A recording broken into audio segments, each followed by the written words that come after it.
এই শাড়িটা অনেক সুন্দর না? শাড়িটা অনেক সুন্দর, আমার অনেক পছন্দ হয়েছে। আমি তোমার বিয়ের দিন এই শাড়িটা তোমার দিতে চেয়েছিলাম, কিন্তু শাড়িটা অনেক দাম তো, আমার কাছে তো টাকা নেই। কিন্তু আমি ভাবছি আমি যদি একটা চাকরি পাই তাহলে প্রথম মাসের স্যালারি দিয়ে তোমার শাড়িটা কিনে দিব। হ্যাঁ ঠিক আছে। হইছে শাড়িটা হাতাই দাঁতে কালা বানাই ফেলছো। প্রতিদিন এসে এই শাড়িটাই ধরস আর দাম জিজ্ঞেস করস। যেদিন টাকা হবে ওদিন আসবি, এর আগে না। যা এখন বেরো।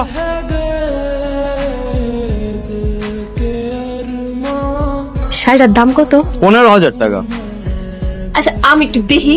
এই আগে যে হাত ধোয়, অবশ্য হাত ধোয় লাভ নাই, কারণ এই শাড়ি কেনার মতো সামর্থ্য তোদের নাই। শুধু শুধু দোকানের পরিবেশটা নষ্ট করস। যা এখান দিয়ে যা। তুমি মনে হয় মন খারাপ করছো না? মন খারাপ করো না, আমি তোমার শাড়িটা কিনে দিতে পারিনি। আসলে বড় লোকরা এরকমই হয়, গরিব সকালটা তারা বোঝে না। না না, কি কইতাছো তুমি? আমি গেলে মন খারাপ করবো? হ্যাঁ, আমি মন খারাপ করি নাই। তুমি বাড়িতে যাও, আমি তাহলে অফিসে যাই, দেরি হইতেছে। আচ্ছা ঠিক আছে, তাহলে সাবধানে দেবে। হ্যাঁ তুমিও সাবধানে যাও। হ্যাঁ, রাইতে দা হইব। यार का जिसने पूछा हम আপনারা যারা এইভাবে কেন এসেছেন? কে আমরা? মনটা চাচ্ছে এটা দিয়ে পিটিয়ে তোর হাড্ডি মাংস সবকিছু আলাদা করে দিই। তোকে আমি ওয়ার্নিং দিয়ে গেলাম, নেক্সট টাইম যদি কখনো দেখছি তুই গরিব বা সাধারণ মানুষের সাথে এইভাবে আচরণ করেছিস, ওই দিন তোর শেষ দিন। জি ম্যাডাম।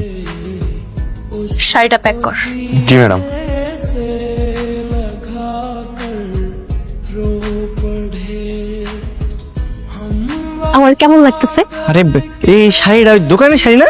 হ্যাঁ, সুন্দর না? তোমার তো অনেক সুন্দর লাগতেছে, কিন্তু কই পেলা তুমি এটা? আমি তো এটা গুলিস্তান থেকে নিছি, পুরা একই রকম দেখতে না? দেখো, হ্যাঁ খুব সুন্দর লাগতেছে। কয় টাকা নিচ্ছে? 500 নিছে। হাই হাই, দেখছো? আর এই শাড়িটার শোরুমে 15,000 টাকা দাম দিয়ে রাখছে।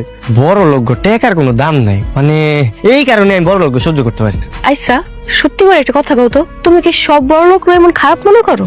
না সবাই রে না, কিন্তু কিছু কিছু মানুষ আর কি।